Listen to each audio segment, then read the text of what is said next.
So today po, may nag-ask about sa teaching dito sa Cambodia. So nagtanong siya, may I know po ma'am, kailan ang hiring season dyan sa Cambodia? Sa pagkakaalam ko po, parati naman pong,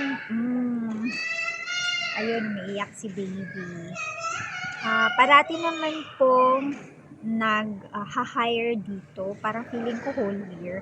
Kasi ang dami pong schools dito and kailangan talaga nila ng English teachers.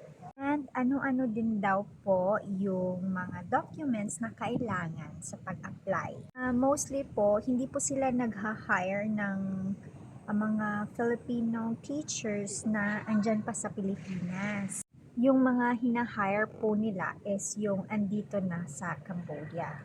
Regarding naman doon sa documents na kailangan is any teaching certificates, diploma, at resume, cover letter, yun lang naman po mostly na hinihingi ng mga schools dito.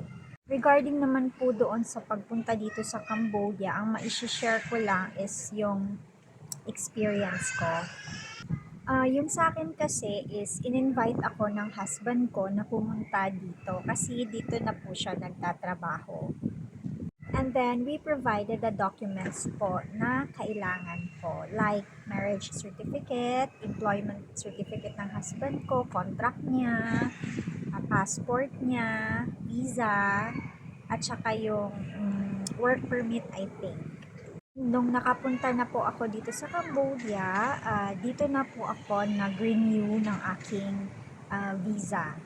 Ngayon po, I stopped teaching dahil nabuntis po ako but it was terminated by the doctor. Kaya nag-rest po ako. And wala din po kasi sa plano talaga namin ng husband ko na mag-work ako dito. But since matagal po akong nabuntis, kaya we decided na na lang mag-work. And medyo risky po siya ang pagpunta nyo dito kasi hindi nyo po alam kung ma-offload kayo doon sa IO. Strict po kasi yung IO dahil nga may mga human trafficking din po dito at saka mga scam. So, nagpo-protect lang din po sila sa mga Filipinos. And sana po nakatulong itong video sa inyo. If you have questions pa, I'm willing to answer. Marami po akong oras. Thank you. God bless.